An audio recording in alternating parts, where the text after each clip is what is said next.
Chapter 5, Gilded by Marissa Meyer.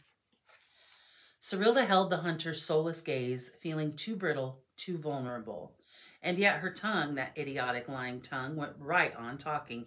"My lord," she said with a tinge of sympathy, as if embarrassed to say this, for surely such a skilled hunter would not like appearing the simpleton.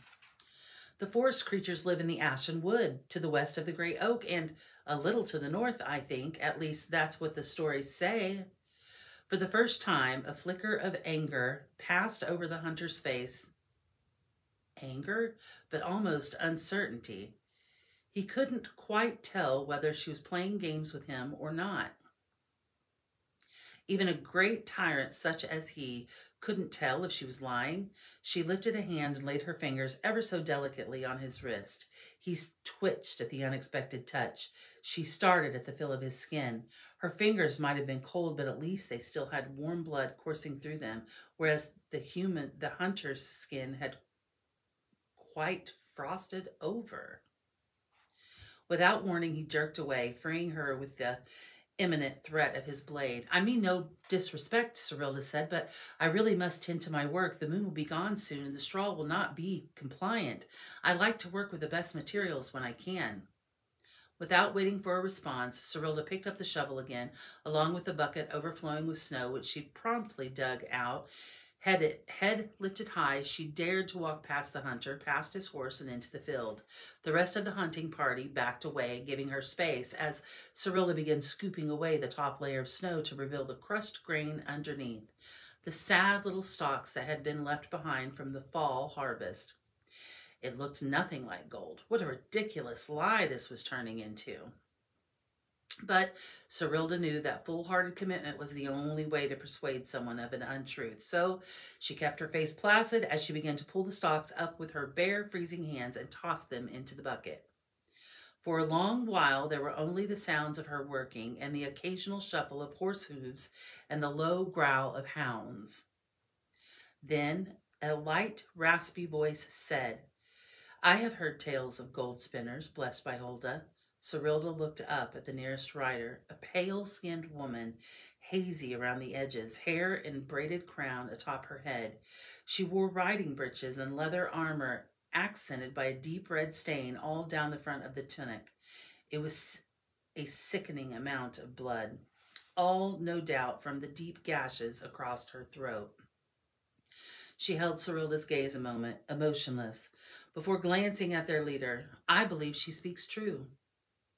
The hunter did not acknowledge her statement. Instead, Cyrilda heard his boots crunching lightly through the snow until he was standing behind her. She lowered her gaze, focused on her task. Though the grain stalks were cutting her palms and mud was already caked beneath her nails. Why hadn't she grabbed her mittens? As soon as she thought it, she remembered that she'd given them to Gertrude. She must look like a fool. Gathering straw to spin into gold. Honestly, Cyrilda, of all the thoughtless, absurd things you might have said, how pleasant to know that Hulda's gift has not gone wasted, drawled the hunter. It is a rare treasure indeed. She glanced over her shoulder, but he was already turning away, lithe as a spotted lynx. He mounted his steed. His horse snorted. The hunter did not look at Cyrilda as he signaled to the other riders. As fast as they had arrived, they were gone again. Thundering hooves, a flurry of snow and ice, the renewed howls of the hellhounds, a storm cloud, ominous and crackling, racing across the field. Then nothing but glistening snow and the round moon kissing the horizon. Cyrilda let out a shaky breath, hardly able to believe her good fortune. She had survived an encounter with the wild hunt. She had lied to the face of the Earl King himself. What a tragedy, she thought, that no one would ever believe her. She waited until the usual sounds of the night had begun to return, frozen branches creaking, the river's soothing burble, a distant hoot of an owl. Finally, she retrieved a lantern and dared to throw open the cellar door. The moss maidens emerged, staring at Cyrilda as if she had turned blue in the time since they last seen her. She was so cold, she wouldn't have doubted it. She tried to smile, but it was difficult to do with her teeth chattering. Will you be all right now? Can you find your way back to the forest? The taller maiden Parsley sneered, as if insulted by such a question. It is you humans who regularly lose yourselves, not us. I didn't mean to offend. She glanced down at their immodest furs. You must be so cold. The maiden didn't respond. She just stared intently at Cyrilda, both curious and irritated. You've saved our lives and risked your own to do it. What for? Cyrilda's heart fluttered gleefully. It sounded so heroic when put that way. But heroes were supposed to be humble, so she merely shrugged. It hardly seemed right chasing you down like that, as if you were wild animals. What did the hunt want with you anyway? It was the meadow sweet who spoke, seeming to overcome her shyness. The Earl King has long hunted the forest folk, and all manner of magical kin besides. He sees it as sport, said Parsley.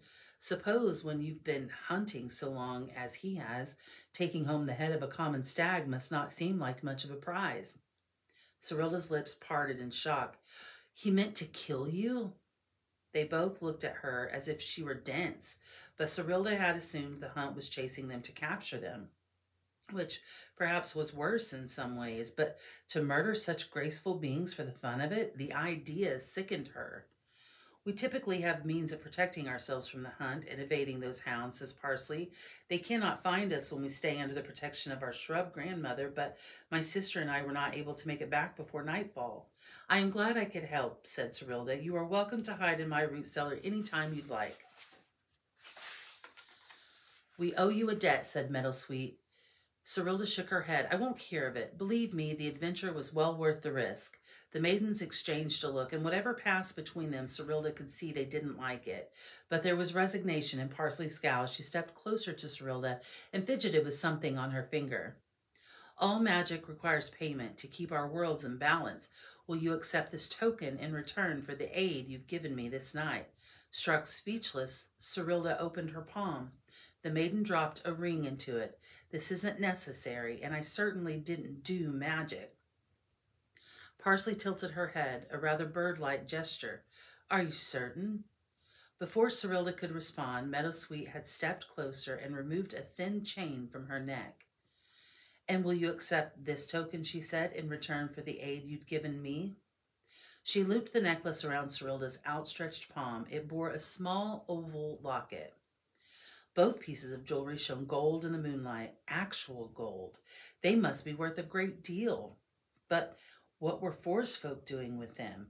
She had always believed that they had no use for material riches, that they saw humankind's obsessions with golds and gems as something unsavory, even repulsive. Perhaps that was why it was so easy for them to give these gifts to Cyrilda, whereas for her and her father, these were a treasure like nothing she'd ever held. And yet, she shook her head and held her hand out toward them. I can't take these. Thank you, but anyone would have helped you. You don't need to pay me. Parsley chuckled mildly. You must not know much of humans to believe that, she said sourly. She tilted her chin toward the gifts. If you do not accept these tokens, then our debt has not been paid, and we must be in your service until it is. Her gaze darkened warningly. We would much prefer that you take the gifts. Pressing her lips together, Cyrilda nodded and closed her hand around the jewelry. Thank you, then, she said. Consider the debt paid. They nodded, and it felt as if a bargain had been struck and signed in blood for all the loftiness the moment carried. Desperate to break the tension, Cyrilda held out her arms toward them. I feel so close to you both. Shall we embrace? Meadowsweet gaped at her, and Parsley outright snarled. The tension did not break. Cyrilda drew her arms back quickly. No, that would be odd. Come, said Parsley. Grandmother will be worried. And just like skittish deer, they ran off, disappearing down the riverbank.